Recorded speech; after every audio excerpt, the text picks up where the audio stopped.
ओम श्री गुरुभ्यो नमः। हरि ओम। सदाशिवसमारम्भां शंकराचार्यमध्यमाम् अस्मदाचार्यपर्यन्तां वन्दे गुरुपरम्पराम्। श्रुतिस्मृतिपुराणानाम् आलयं करुणालयं नमामि भगवत्पादं शङ्करं लोकशङ्करं। शङ्करं शङ्कराचार्यं केशवं बादरायणं सूत्रभाष्यकृतौ वन्दे भगवन्तौ पुनः पुनः। ईश्वरो गुरुरात्मेति मूर्तिभेदविभागिने व्योमवद्व्याप्तदेहाय दक्षिणामूर्तये नमः। कुकारस्वन्धकारो वै ऋकारस्तन्निवर्तकः अन्धकारनिरोधित्वात् गुरुरित्यभिधीयते। ओम सहना भवतु सहनौ भुनक्तु सह वीर्यङ्करवावहै तेजस्विनावधीतमस्तु मा विद्विषावहै। ओम शान्ति शान्ति शान्तिः। ओम पार्थाय प्रतिबोधितां भगवता नारायणेन स्वयं व्यासेन ग्रथितां पुराणमुनिना मध्ये महाभारतम् अद्वैतामृतवर्षिणीं भगवतीम् अष्टादशाध्यायिनीम् अम्ब त्वामनुसन्ततामि भगवद्गीते भवद्वेषिणीम्। नमोऽस्तु ते व्यासविशालबुद्धे पुल्लारविन्दायतपत्रनेत्र येन त्वया भारततैलपूर्णः प्रज्वालितो ज्ञानमयप्रदीपः प्रपन्नपारिजाताय स्तोत्रवेत्रैकपाणये ज्ञानमुद्राय कृष्णाय गीतामृतदुहे नमः। सर्वोपनिषदो गावो दुग्धा गोपालनन्दनः पार्थो वत्सः सुधीर्भोक्ता दुग्धं गीतामृतं महत्।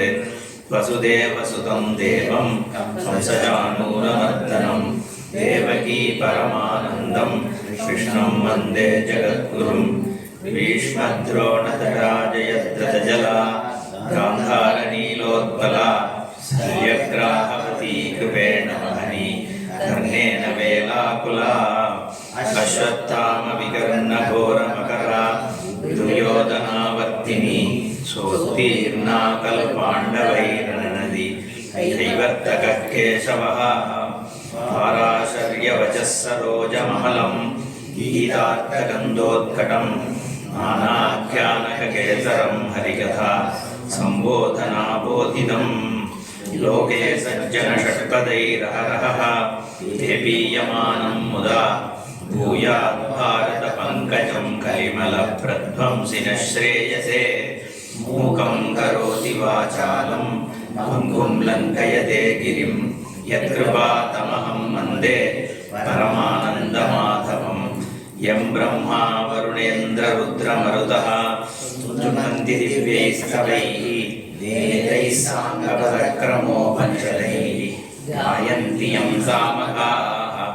ध्यानावस्थिततद्गतेन मनसा पश्यन्ति यं योगिनः यस्यान्तं न विदुःसुराः सुरगणाः।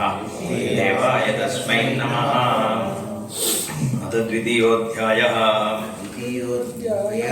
संजय उवाच तं तथा कृपयाविष्टम् अश्रुपूर्णाकुलेक्षणम् विषीदन्तमिदं वाक्यम् उवाच मधुसूदनः। श्रीभगवानुवाच कुतस्त्वाकश्मलमिदं विषमे समुपस्थितम् अनार्यजुष्टमस्वर्ग्यम् अकीर्तिकरमर्जुन। क्लैब्यम् आस्मगमः पार्थ नैतत्त्वय्युपपद्यते। क्षुद्रं हृदयदौर्बल्यं त्यक्त्वोत्तिष्ठ परन्तप। Arjuna Uvacha Katham Bhishmamaham Sankhye Dronam cha Madhusudana Ishubhih Pratiyotsyami Pujarha Varisudana Guru Nahatva hi Mahanubhavan Shreyo Bhoktum Bhaikshyamapi Haloke Atvartha Kamanstu Guru Nihaiva Bhunjiya Bhogan Rudhira Pradigdhan Nachaitad Vidmaha Kataranno Gariyaha Yadva Jayema Yadivano Jayeyuhu Yane Vahatva Najijivishamaha Devastitaha Pramukhe Dhartarashtraha Karpanyadoshaha Pahatasvabhaha Picchami Tvam Dharma Sammudhachetaha Shreyasyate Nishchitam Brohitan me Shishyasteham Shadhimam Tvam Prapannam Nahi Prapashyami Mamapanutyad Yechokamuchoshanam Indriyanam Avapya Bhumau Asapatnamriddham Rajyam Suranam Apichadipatyam Sanjaya Uvacha Evamuktva Hrishikesham Gudakeshah Parantapaha Nayotsya iti Govindam Uttva Tushnim Babuvaha Kamuvacha Hrishikeshaha Prahasanniva Bharata Senayor Madhye Vishidantamidam Vachaha Shri Bhagavan Uvacha Ashocyanam Vasocastvam Prajnavadamscha Bhashase Gatasu Nagatasumscha Anusochanti Panditaha Natvevaham Jatu Nasam Natvam Neme Janadhipaha Nachaiva na bhavishyamaha Sarve vayamatah param Dehinosmin yatha dehe Kaumaram yavvanam jara Tata dehantara praptihi Dhirastatra na muhyati.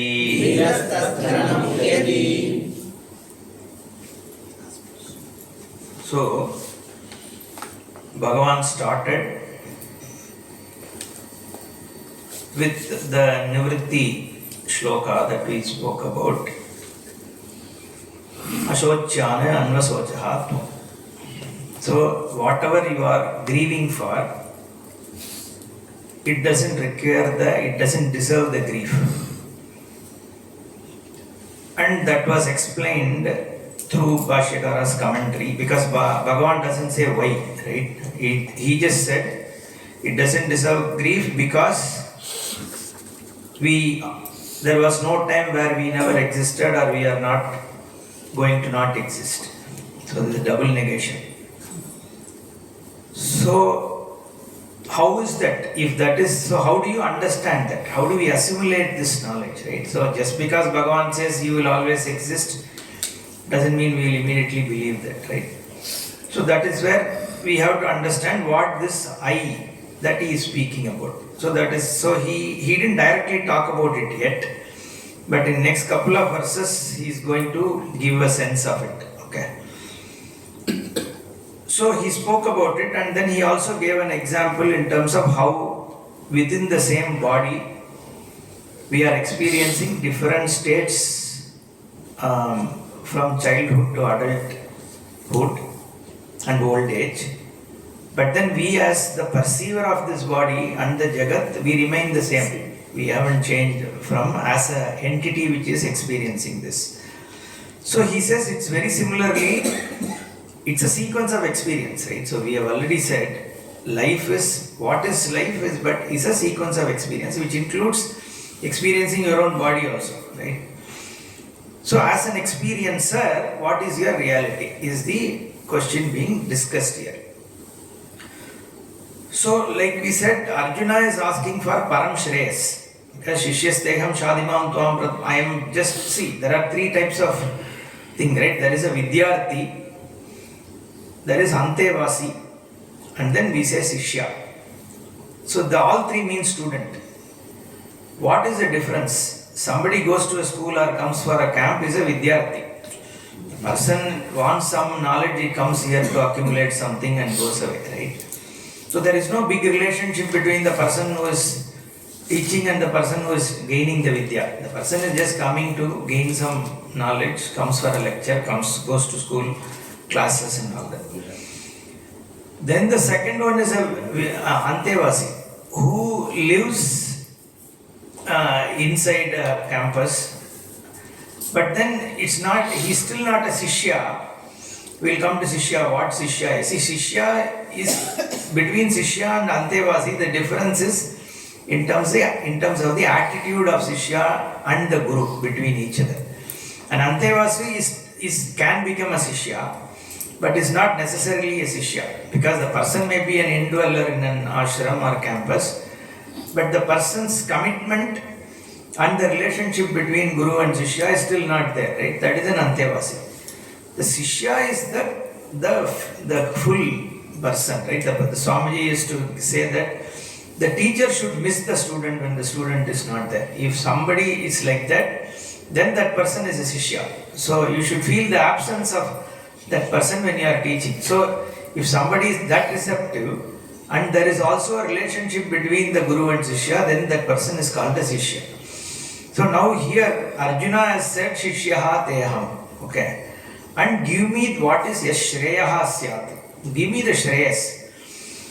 So Bhagavan doesn't want to stop with just giving some pep talk that hey, you fight, it is your dharma and all that. So he is starting to teach how does he attain the Shreyas. Okay. What is the first step? See, most of us when we ask questions, right, the questions are around primarily two things, right? So this is all fine, this knowledge you are saying is good, but I am not able to sit, right? My mind is not focusing.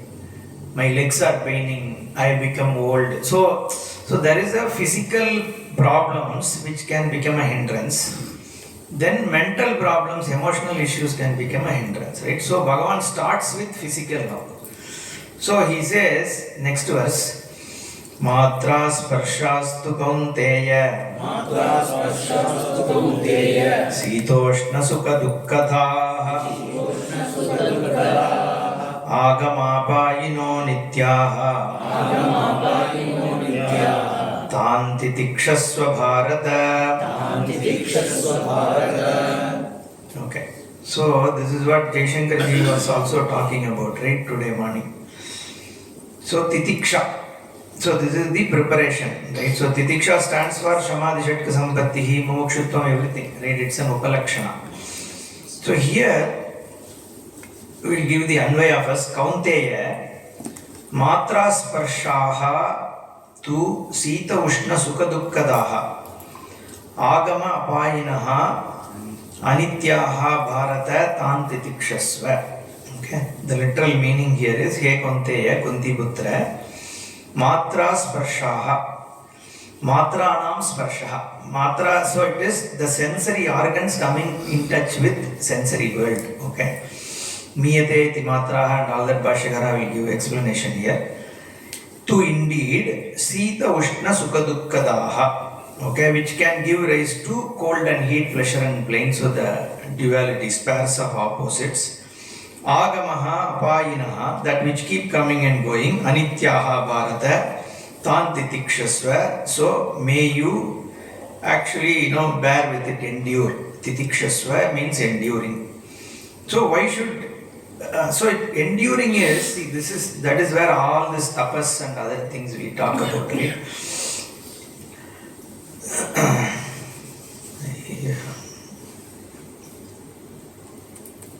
Okay. So there is a statement by Kalidasa where he says, Shariram Adyam Kalu Dharma Sadhanam. Okay. You need to have the body, a proper body for you to be able to be ready for this knowledge and gain it, right? If your body itself is cracking, then all your time goes into looking after that. Okay. And most of our problems are around that, right? So if I get disturbed by the basic physical abilities and my mental issues, then I am not able to focus on this jnana. Okay. So to some extent we need to manage it. So that is where all our yoga and asana, in fact, this how to do meditation, Bhagavan talks about samam kaya shirodgrivan dharayan achalam stiraha and all that. So you need to be seated in a proper place. You should be in a place where there is no disturbance by animals. You should be seated in a chair which is not too tall or too short, because you should not be all the time worried about what is going to happen to me, right? So that is the idea, right? So that's what he speaks about in the place where he talks about the dhyana and meditation and all that. So it is important that you take care of it, okay? But it is not necessary that everything you are able to take care of, right? Because as humans, there are only few things which are in our control. So old age is not in our control. My legs are paining, what can you do, right? To some extent only you can take care. So that is where he says, be practical about it, right? So tan titikshasva. So you need to develop the ability to be objective about it and let go, right? Let it be, kind of thing. There is no other option. So that is where matra sparshaha, it keeps coming and going. Pairs of opposites will come. So sometimes it will be hot, sometimes it will be cold, there will be mosquitoes. To some extent you can protect, but otherwise you have to titikshasva. That's where he is saying, be pragmatic. Okay, so that is what here he says. So don't keep cribbing. So like Jaishankar ji said, right? So without any pratikula buddhi, so without resisting it or cribbing about it, accept it. Okay, just endure. Don't let it distract you. Okay, so that is the primary thing in this shloka. So essentially, he is basically saying titikshasva, and like I said, it goes with some of the other things, right? Along with titiksha, shamadhi shakta sampati. See, as much as possible, try to control the mind. Okay. But wherever you are not able to control, at least control your senses. If your mind is angry, at least make sure that you don't express it to people. Somebody was asking, how do I control the anger, right? So, see, first thing is, when you are angry, see, anger doesn't take your permission. So if I go and tell somebody, don't be angry, it's a useless advice, right? Because that person itself doesn't have control when the anger comes. Anger overpowers you, right? So, you can't stop somebody from becoming angry. But I can control the expression of my anger. Okay, in the sense, Swamiji used to say, when you are angry with somebody, you can explicitly say, I am angry, no, let me talk to you later. But then you still have to process the anger, right? So if you suppress the anger, then it becomes more, right? So the only way to then do it is, again, Puji Swamiji's suggestion is, typically go and write it out. Saying whatever you want to tell somebody, scold somebody, just write it in a paper as much as you want. So your anger just vents out, and then tear it and flush it away. Okay. So basically you still need to express the anger. So you keep processing. All these emotional issues you keep processing, right? Anger is due to what? A human hurt. The unconscious that we spoke about, right? The childhood hurt is there inside you. And you have triggers outside. Something triggers it and then it just comes out, right? So that's where I think you need to process these things. There is no other way. So we can't advise people to not to be angry. You should never scold people. You should not be angry and all. Scolding is okay. So that is where Bahyendriya Samyama we say. So there's Shama and Dama. So try to control your mind. But more importantly, first start with your external things. Even before the mind comes under your control, externally expressing it, you control. Then Uparati Titiksha and all that he spoke about, right? So all those are important. So that is what we call as sadhana chatushtaya. There are 4 things that are needed. Samadhi Shakta Sampatti, Mumukshutvam, there are 4 things, Nitya Nitya Vastu Viveka and all that we speak about, Shankara says. So that is what is called as the qualification. In fact, in Brahma Sutra, the first sutra is Atato Brahma Jignasa. Okay. Thereafter, therefore, you pursue Brahman. So the question, so it's the sutra he was talking about. Sutras are, see, in those days it was a oral tradition. You don't take a book. There is no computer or Palm Pilot or iPhone where you have. Today even Ashtadhyayi is in the form of, so you can look at Vriddhiradait and then see what Vriddhi means. You click on it, it goes to the next sutra which talks about when we look at Panini and all that, right? But those days, everything has to be in mind. So what people used to do is just to keep it, make by heart, right? They basically, so they have to have the entire text in the mind first, and then where needed, they can just take it out of their mind. So which means it needs to have, so that's why everything was in the form of meter. So this Trishtup Chandas, Anushtup Chandas and all that. So the entire Rigveda is in the form of Rik. It has all these meters. The meters make you memorize it easily, right? Like in Bhagavad Gita, right? Because you have the Sarva Dharman Paritya, then your mind automatically just goes into that. So they need that meter. If you give it in a different prose, how will you memorize a prose, right? It's impossible. The moment you give it in a meter, then you can memorize. So that is one reason why the whole thing was in meter. The other one is sutras. Sutras are very cryptic. So they use minimal syllables, alpaksharam, asandhiktams, saravat vishwato mukham is how it is defined. Sutras are defined. So it needs to have minimal syllables, asandhiktam, but then it needs to be very clear. Even within those minimal syllables, it should give you the meaning, and it is vishwato mukham. Wherever possible, it can give multiple meanings which are relevant. Okay. So here, he just said the first sutra is Ataha Brahma Jignasa. After that, therefore, you pursue Brahman. Now the question is, after what? Right? So now, so people have, then there is a huge discussion which goes on. So Shankara picks up, after, is it like after somebody has studied Veda? Okay, should we take it that way? Right? Then he discusses, do you really need to study Veda in order for you to get Brahma Jignasa? There may be somebody who at 5 years may get qualified. He may not have time to study Veda. Why does he need to study Veda? Because if he is already qualified. So he dismisses that. Then again he takes up a question, do we need to do Purva Mimamsa? Do Purva Mimamsa study and then only you get into Brahma. So that also he dismisses. So he keeps going. And finally he concludes saying that sadhana chatushtaya sampat is all that is needed. When a person is emotionally qualified for this knowledge should be available to the person. It doesn't matter what he has studied before, who that person is, whatever. That's why that Manisha Bhanjanam, it says, it can be Chandala or anybody who is there, so long as the person has Jnanam, he is my Guru. That's what he says, right, in Manisha Bhanjanam. So here also, so that is why the sadhana chatushtaya is what is needed. So the preparation, that is what this shloka is talking about in terms of Sitoshna Sukha Dukkha. The pairs of opposites have to be endured. Okay, go to the next one. Yam hina vyathayantyete purusham purusha rishabha samadukha sukham dhiram somritatvaya kalpate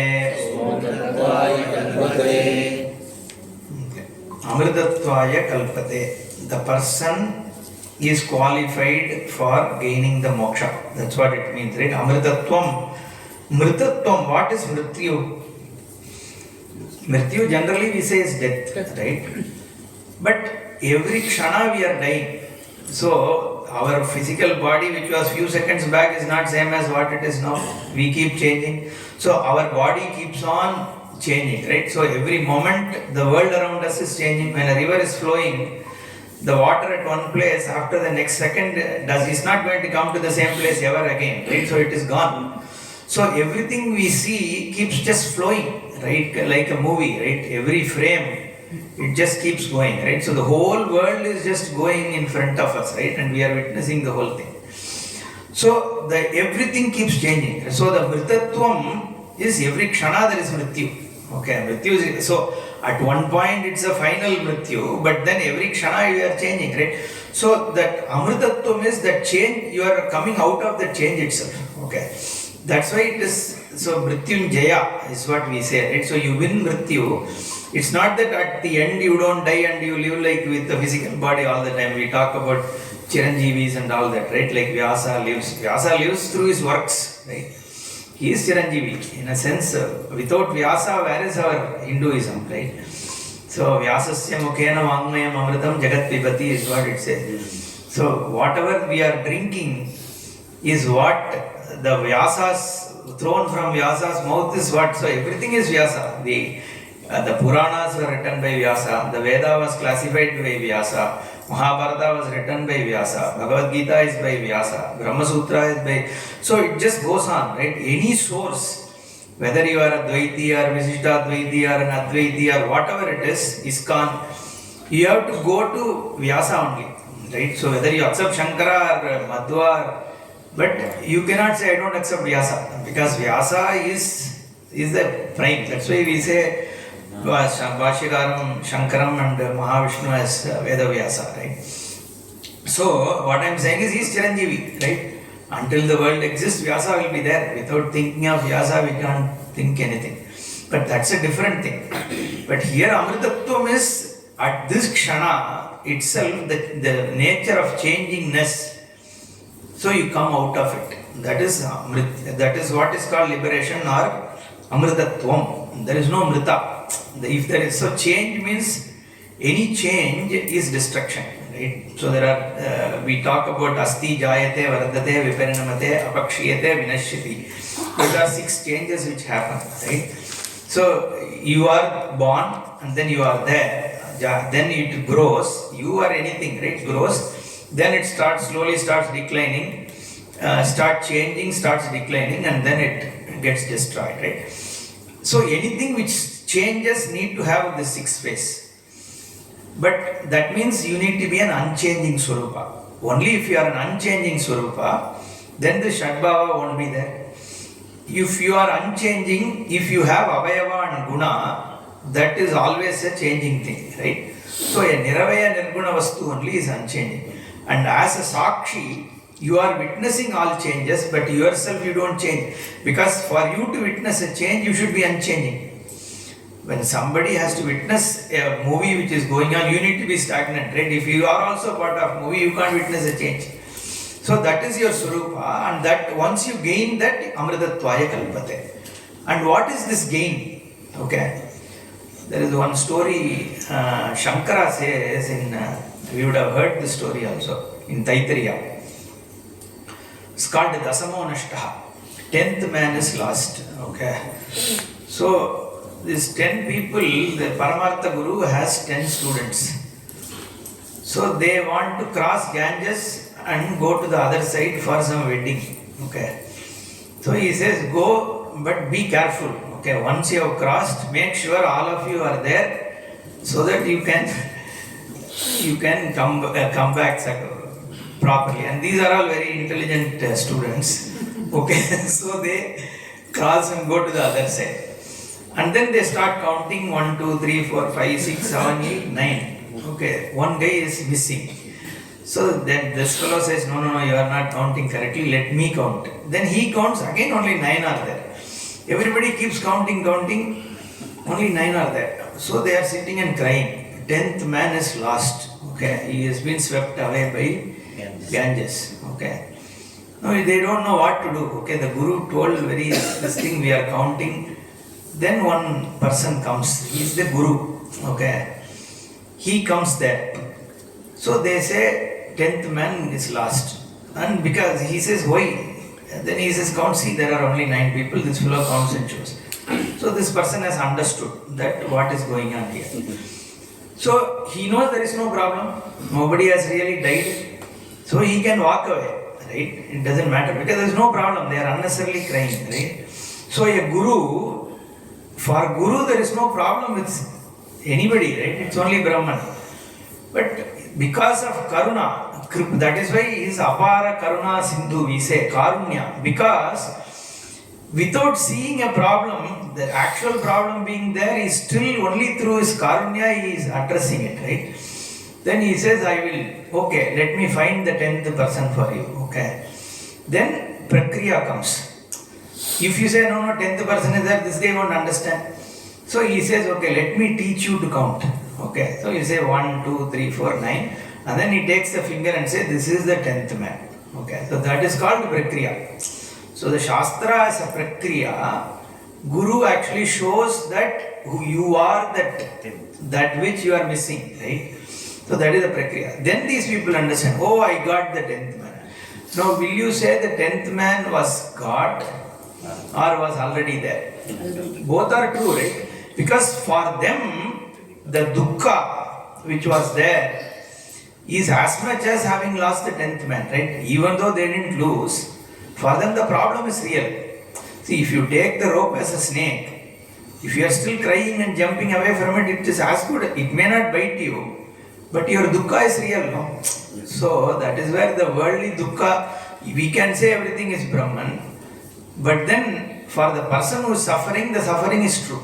So that's why we need the solution for it. So that is Amritatvam. Amritatvam is that understanding that you are beyond all this. Your Swarupa is not limited by these things. And somebody is qualified for it, he says, is Yamhina Vyatayanti Purusha, Yam Purusha, He Purusha Rishabha, He Arjuna, the one who is Rishabha amongst the people. They see, Swamiji used to say, when there are many cows and bulls, the one that has a huge hump and is a Rishabha, it stands out, right? Even if 50 cows come, that bull is always visible, right? So it's like that. Arjuna, when he is there, he's separately seen because of his valor. Okay, so that's why he addresses him as Purusha Rishabha. Samadukka Sukham, for the one who is already beyond Sukha and Dukkha, pairs of opposite. Sukha and Dukkha stands for everything, right? Hatred, love, and affection. So, see, in Sanskrit, that's why you have that dual, that in every language you have singular and plural, right? So, in Sanskrit alone you have dual also. Because the world is full of pairs, right? Husband, wife, day and night. So the duality is very important. Maximum number of things are dual, right? We always talk about pairs of opposite. So that's why the language also has that. Okay, so the one who is beyond these pairs of opposite, the reason again, let me tell you. So the pairs of opposite is where we are always stuck. Okay, our mind always works in pair. So I used to say in our village, right, in near Kumbakonam, this village is called Veerashaiva Gramam. Okay, so we are all like Veerashaivites. So we don't pray to Vishnu. Okay, from those days. So what they have done is in the temple they have the Utsava temple festival separately for Shiva during Ardra and for Skanda during Sashti. And there is always this fight between the two groups. Fight as in, generally a competition, right? Why they did that is because, see, generally there is a Harihara Veda. See, Hari also means the same, Haraha also means Hari means to remove, right? The one who destroys your samsara is called Harihi or Haraha, both are same. But human mind wants always two, right? So they have kept Hari and Hara as two things. They keep on doing, comparing one versus the other, and it has been coming down for ages, like thousands of years now, right? Now in our village, because these people saw that Vishnu we are not going to worship, but they still need two, right? So they created this Subramanya and Shiva, even though father and son, still there is competition in the village. So these people will say this one only is great, the other one will say other one only great. Because the pairs of opposite is how our mind always is get caught up in. So the moment you are out of the pairs of opposite, then you are in an equilibrium, right? You are equipoised. That's why he says, that's why Dvandva Sahishnutvam, so all those things Bhagavan talks about. Come out of the duality, okay? And Nirdosham hi Samam Brahma, look upon everything as the same. Amritatvaya kalpate. That person gets qualified for the jnanam. What is this? Okay. So next one is a very, very important verse. Nasato vidyate bhavaha. Nabhavo vidyate sataha. Ubayorapi drishtontaha. Anayostattvadarshibhihi. Okay. And this is the crux of Vedanta. Okay. So let's look at the literal meaning. First the Anvaya. Sataha bhavaha na vidyate. Sataha api abhavaha na vidyate. Ubayoho anayoho antaha tattvadarshibhihi tu drishtaha. Okay. So what this means, asataha, for the unreal, bhavaha na vidyate. There is no being. Okay. Sataha abhavaha na vidyate. For the real, non-being is not there. Okay, we'll stop. Let's look at the second sentence later. He says basically whoever understands this is a jnani. And this sentence is the most complicated, right? So what is there? If you just say for unreal doesn't exist, for real does not exist, real never, abhavaha na vidyate, for real. What does this mean? Okay. Everybody knows, right? What is real exists, what is unreal doesn't exist, right? So this needs to be understood. See, there is no redundant statements here, right? So Bhagavan, when he says that, we need to understand what he means by that. Okay. So Dvaitis, ISKCON and all will give all kinds of meaning, but Shankara does very beautiful work here, right? So the question is, what is Sat? What is Asat? Okay. So what is Bhava Rupa? What is Abhava Rupa? This is where we need to understand that. So Sat and Asat are terms for entity, okay, and Bhava and Abhava are the terms which talks about the reality of those entities, okay. So I'll explain those. So Bhava tells about the status, okay, but Sat means is an entity. So what is Sat? What is Asat? This is what we need to think about, okay. What is Asat? There is something called Atyanta Asat. Okay, like a rabbit's horn. We call it as Tucham.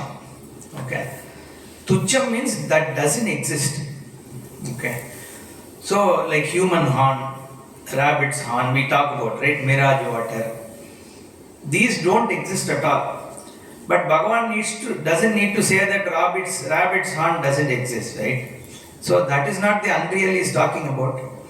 So, that kind of Tucham, if he has to talk about that, then it is a redundant statement, it's an unnecessary statement.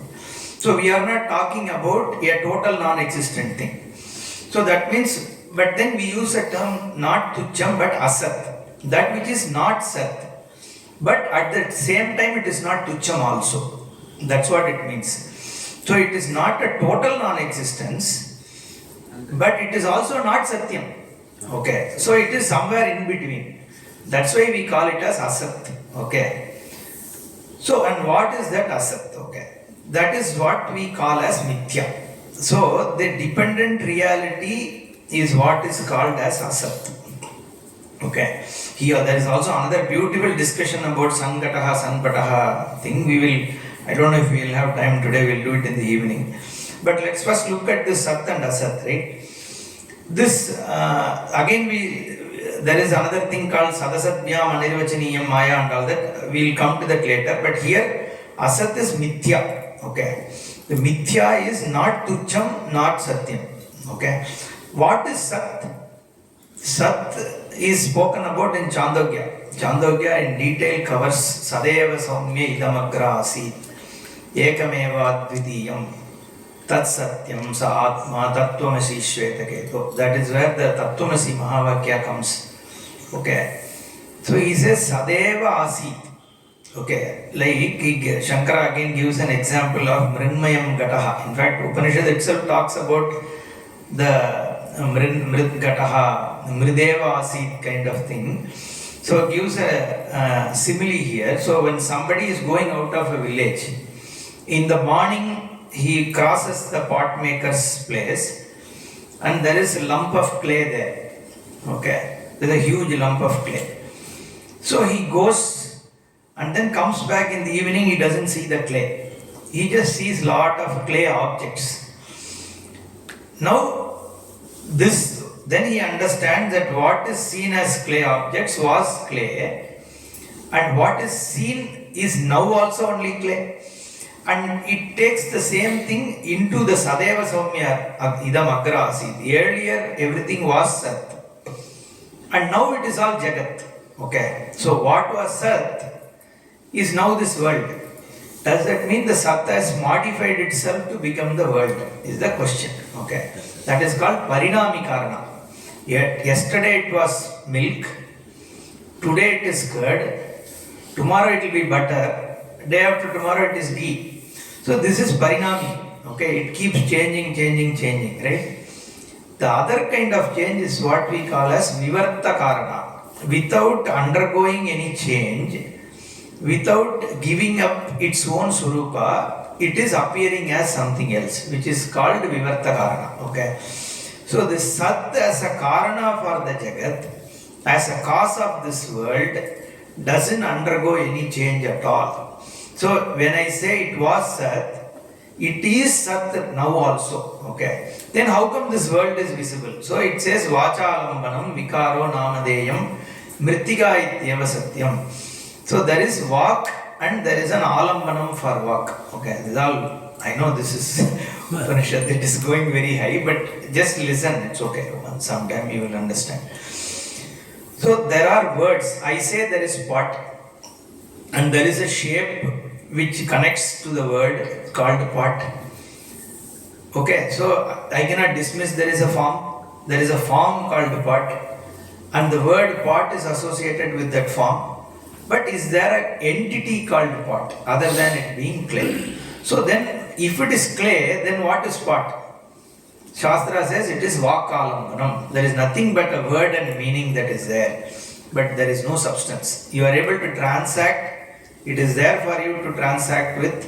But at the same time, the reality is only clay. So here also, the same Sadvastu appears as this Jagat. So what is then? Sat is what is the material and maker of the Jagat. Okay. And that is, so this Nasato Vidyate Bhavaha Nabhava Vidyate Sataha. Here Sat is the term used for the Jagat Karanam. Okay. And that Sat never ceases to exist because that is the one which is substratum of all experience. And that is again, let me just briefly touch upon this and we'll cover in the evening. We have 4 minutes only left. He looks at this Sat also in another way. If everything is Maya, like we say, right, all that is only Vidya, doesn't exist, then how am I able to, how do I feel that all these only exist? Okay, I never feel that these don't exist, right? So to discuss that, he says in every cognition means knowledge, knowing. When I am perceiving, when I am knowing, when I am aware of something, there are two parts to that cognition. Okay, one is the Namarupa part, like a pot or book or what. And then there is an ease part. Okay. So when I say pot ease, the pot is gone, then it becomes book ease. Then there is mic ease, right? Then there is sun ease, moon ease. So like in the movie, the frames keep moving. This pot and book and mic and anger and all these things, one after the other, keep moving. But the easiness is always there, unchanging. Okay. That is what is called Sadbuddhi. In every buddhi, every cognition, in fact, Shankara, I will read the Bhashya in the evening a little bit. Do buddhi. So there are two buddhis, there is a upasthiti of two buddhis. In every cognition, two minds exist. One is the ease mind and the other is name and form mind. Okay. The name and form mind keeps changing, but the ease buddhi keeps staying all the time. Even in your deep sleep, ease buddhi is there. That's why even though mind is not there, okay, there is no perception of world. There is nothing, even I don't recognize myself. But then I get up and say I slept. For me to say I slept, the easiness should have been there. Otherwise, I cannot have a pratyabhijna, a recollection that I slept. I will only have a loss of time. Okay, 10 o'clock will be there and suddenly 5 o'clock will be there, right? But you feel that you slept, that means the existence is not gone at that time. So that is buddhi, whether you recognize it or not, always exists. Okay. So he talks about it. So we'll see, this is a long bhashyam here. So this is the crux of it. So that's why he says, you understand this, then you are a jnani. Okay. The one who understands this, the difference between sat and asat. So satyam mithya basically. So what exists. So in your understanding, if you can understand what exists and what doesn't exist in reality, so you understand satyam mithya. That is the jnanam he is talking about. So we'll just see this. Om Purnamadav Purnamidam Purnat Purnamudachyate Purnasya Purnamadaya Purnameva Vasishyate Om Shanti Shanti Shanti Harihi Om Shri Gurubhyo Namaha Harihi Om